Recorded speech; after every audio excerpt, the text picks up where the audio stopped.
Dans cette deuxième leçon sur Fusion, du moins sur l'onglet Fusion, on va voir, on va continuer à voir l'interface et puis on va voir un petit peu, sans rentrer forcément à fond dans les détails parce qu'il y a beaucoup d'outils, on va voir les outils de base. Donc les outils de base, c'est bien entendu tout ce qu'on a un peu vu dans l'interface, mais c'est comment on fait des points clés, comment on a tout simplement les entrées et les sorties des nodes, comment on gère les nodes, comment on gère un peu la personnalisation de l'interface pour arranger tout ça pour que ce soit plus à l'aise, que ce soit plus agréable de travailler. Voilà, donc on va voir tout ça. C'est un petit peu plein de choses en même temps, mais après t'inquiète pas, on va passer en mode petit titrage. On va faire un petit titre dans la leçon 3 et 4. Et donc on fera un petit titre très simple en faisant 2 animations qui vont nous permettre d'utiliser les points clés et quelques options basiques pour commencer à maîtriser tout doucement. Voilà, donc ça c'est des exercices que tu vas pouvoir faire en parallèle, mais en attendant, on continue à avoir l'interface pour mieux maîtriser et mieux comprendre ce qui se passe. Pour commencer cette leçon, on va faire un peu de rangement. On va ranger ça parce qu'on va principalement utiliser ici les nodes, donc le node flow, tout simplement, on a les nodes. Ici, on avait déjà créé un texte, et donc dans cette leçon, l'idée c'est de te faire découvrir certains outils, des outils de base pour créer du texte, mais surtout à travers ça, de te faire découvrir le fonctionnement et de te faire comprendre le fonctionnement et comment tu crées des outils, avec les outils, comment tu crées tout simplement un titre ou quelque chose dans ce genre. Bien entendu, l'idée en même temps, c'est de te montrer l'interface et de te montrer quelques petites astuces que tu ne trouverais pas partout sur Internet. Et donc, on va voir d'abord comment faire en sorte que cet espace-là soit plus agréable pour travailler. Et donc, on va commencer avec simplement un clic droit ici dans le quadrillage. Là, tu as un menu qui, comme tu l'as compris avec la nouvelle version de DaVinci Resolve, est susceptible de changer. Donc si dans ta version, tu n'as pas exactement le même menu, c'est parce qu'il déplace des fonctions, mais elles sont toujours existantes, il faut juste les retrouver. Mais de manière générale, tu devrais retrouver plus ou moins ces choses-là. Donc ici, on a les outils. Encore une fois, on peut ajouter des outils, donc très pratique. Tu peux les ajouter de cette façon-là, tu peux les ajouter avec la librairie d'effets, tu peux les ajouter avec les raccourcis qu'on a vus ici. Et il y a une autre méthode que je vais te montrer dans quelques minutes. Ensuite, on a le scale. Donc ça te permet simplement de zoomer ici. Tu peux aussi le faire avec le plus et le moins du pavé numérique. Et si maintenant tu veux revenir à la taille standard, tu vas dans Scale, Défaut Scale, et là tu reviens à la taille standard. On retourne dans le menu. Ici, on a d'autres options. Donc là, c'est des choses qu'il faut que tu testes. Ça, c'est beaucoup d'options qui sont des options cosmétiques ou des options tout simplement d'arrangement de cet endroit-là. C'est pas forcément des options qui vont changer beaucoup de choses. Mais notamment, ça te permet de savoir dans quel sens tu construis. Donc par exemple, est-ce que tu veux construire tes nodes horizontalement ou verticalement? Alors, si tu te trompes, c'est pas dramatique. On va cocher Orthogonal Pipe. Et là, tu vois la différence. Donc ça veut dire que quand tu as beaucoup de choses, tu vois, les tuyaux, ça s'appelle des pipes, mais c'est des tuyaux, les liens, ils seront toujours organisés comme ça. Donc c'est très pratique si tu veux faire une organisation avec plusieurs trucs. C'est toujours plus clair d'avoir un truc bien organisé. Toujours dans cette idée, on peut aller ici, on va regarder d'autres options. Donc là, on note simplement le flow horizontal, on va le mettre en vertical. On voit pas bien la différence, mais entre le vertical et l'horizontal, tu vois que tout simplement, il change l'emplacement des flèches ici, jaune et bleu. Donc là, on va dans vertical, et là, tu vois qu'elles sont passées sur les côtés. Donc ça, c'est simplement pour t'aider à construire. Si tu veux construire en allant d'ici vers là-bas ou par là vers le bas, c'est un choix. Ça n'affecte pas l'effet en lui-même puisque tu peux mettre ça en dessous. Tu vois que ça ne change rien. Tu peux mettre le Media In ici. Ça ne change rien. Tu peux t'organiser comme tu veux. Mais c'est toi vraiment que ça va impacter plus que le résultat. L'objectif, c'est que tu puisses t'y retrouver facilement. Et donc moi, j'aime bien faire ces petits réglages-là de façon à avoir une interface qui se gère un peu elle-même. Notamment avec ces pipes comme ça qui sont toujours droits. Et donc une autre chose qui permet de gérer l'interface elle-même, c'est d'aller ici dans Arrange et de faire Arrange to Grid. Et on y retourne et on fait Arrange to Connect. Et là, ils vont se locker automatiquement. Tu vois qu'ils se lock, je ne peux pas le mettre au milieu ici là. Tu vois qu'ils se lock automatiquement sur la grille derrière.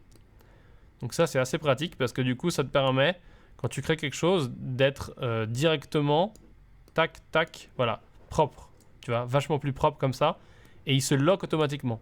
Donc c'est vraiment super pratique. Encore une fois, c'est cosmétique, mais quand tu commences à avoir beaucoup de choses, tu vas voir quand tu feras des grosses compositions, c'est bien d'avoir tout simplement un node flow qui est plus organisé. Tant qu'on est ici, regardons une chose. Si tu appuies là, ça va afficher l'image à gauche. Si tu appuies ici, ça l'affiche à droite.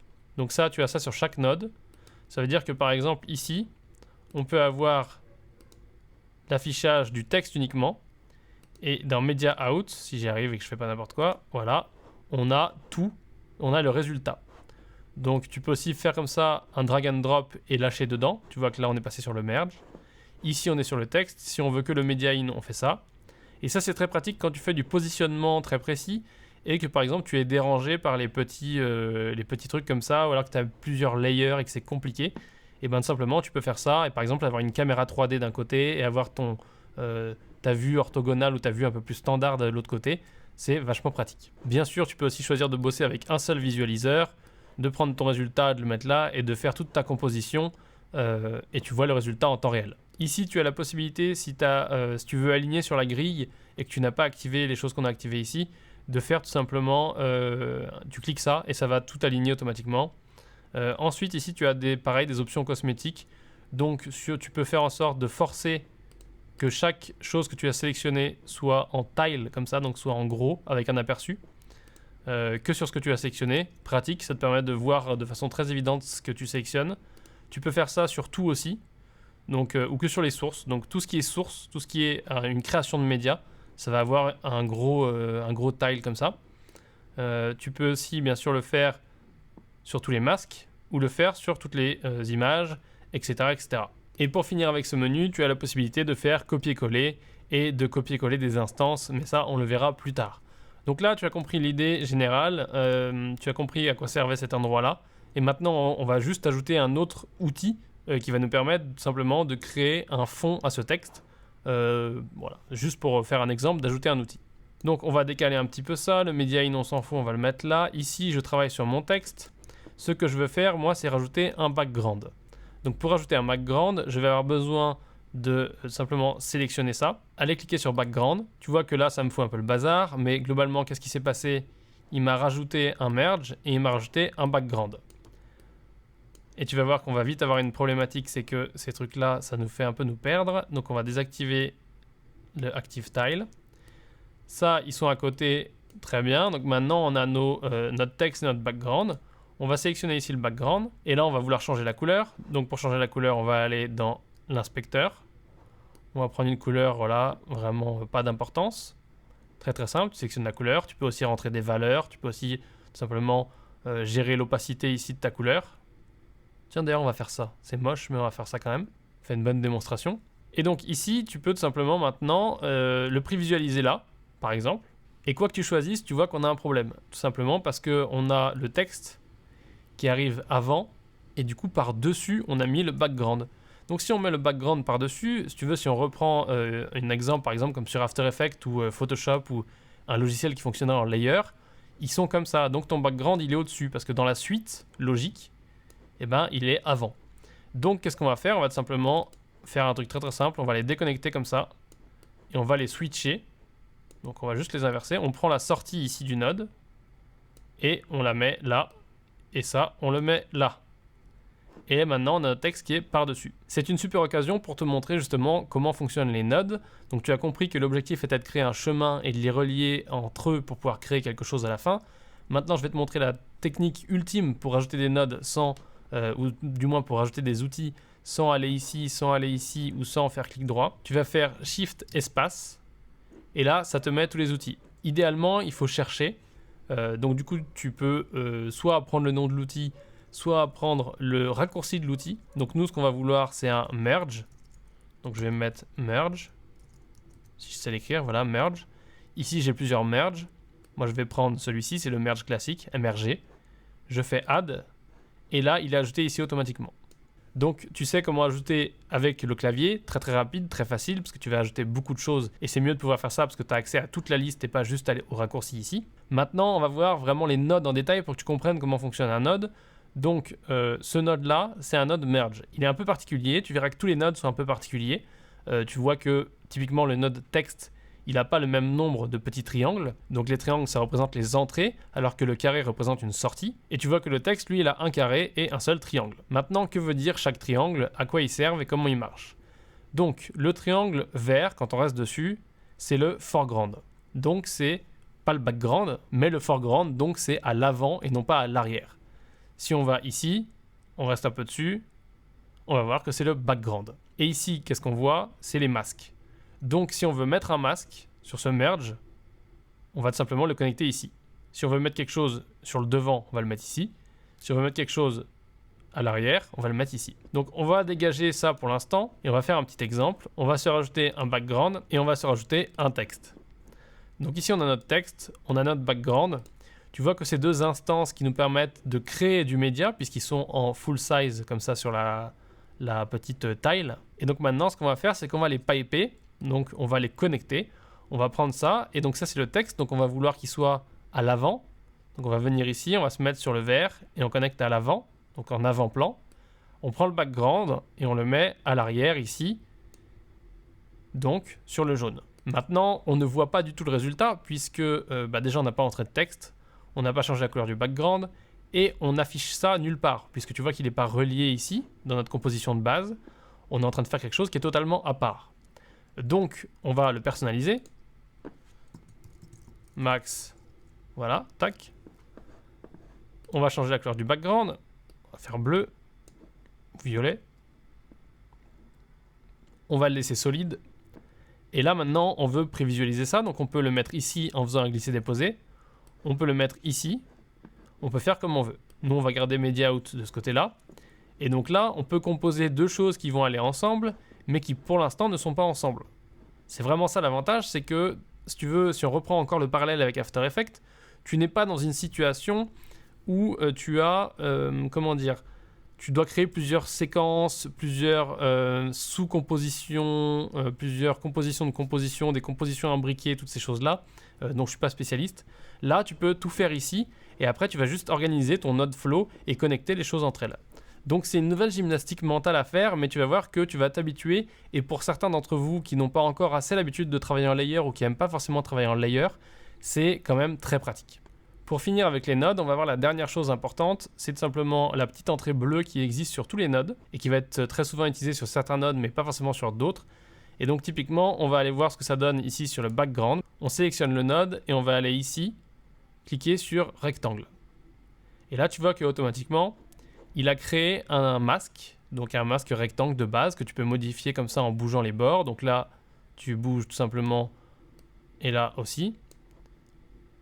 Si tu le prends ici, tu fais un autre mouvement. Tu vois, c'est assez subtil, mais c'est vraiment des détails d'interface. Ici, il a rajouté un rectangle. Et donc ça, tout simplement, tout ce qui rentre ici, c'est un channel alpha. Donc ça te permet de créer un alpha. Et là, il est en train de dire, OK, donc tout ça, on le voit, tout ça, on ne le voit pas. Donc si derrière, on prend ça et on le pipe sur notre image, au merge ici, il va créer un merge automatiquement. Là, je suis en train de foutre le bazar totalement, mais voilà. On va cleaner un petit peu tout ça. Tac, tac. Tu vois que là, on a reconnecté donc deux choses. On a connecté cette composition et cette composition. Tu vois le résultat ici. Et donc maintenant, on le passe ici. On va passer celle-ci ici. Donc là, c'était un petit peu compliqué à suivre, mais globalement, on a juste inversé ces deux visualiseurs et on a rejoint les deux compositions. Tu vois que typiquement, là, elles sont rejointes puisque on voit bien que on a notre rectangle bleu qui est sur le fond rouge. Donc voilà, tu te souviens quand je disais que je voulais ici faire un fond à l'image, enfin au texte, c'est un peu ce qu'on a fait ici.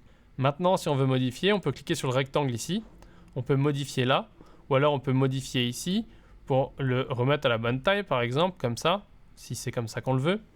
Après, on peut le déplacer. Là, le problème, c'est qu'on déplace que le rectangle, parce qu'on n'est que sur le rectangle. Donc le background n'a pas d'importance, il n'est pas déplaçable, c'est le rectangle qui affecte le background qui ensuite est pipé ici.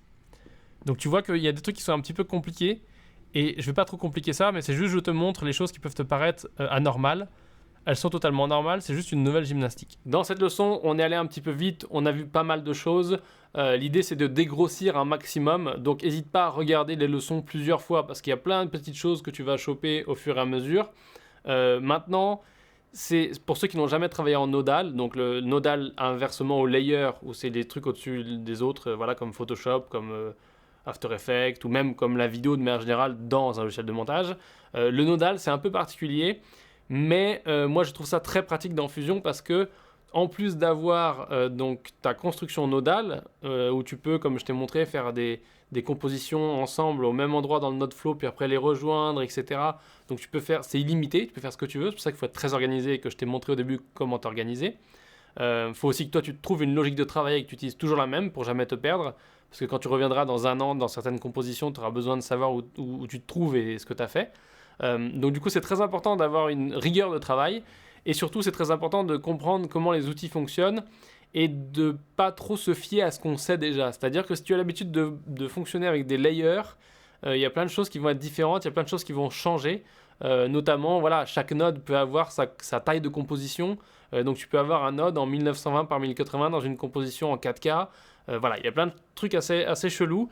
C'est pour ça que j'essaie de rester simple et en même temps de te montrer voilà, les nids de poules dans la route pour que tu te rendes pas compte au dernier moment que c'est un bug, alors qu'en fait c'est pas un bug, c'est juste quelque chose que tu ne sais pas encore, ou alors que tu n'as pas maîtrisé, ce qui donne lieu à un bug.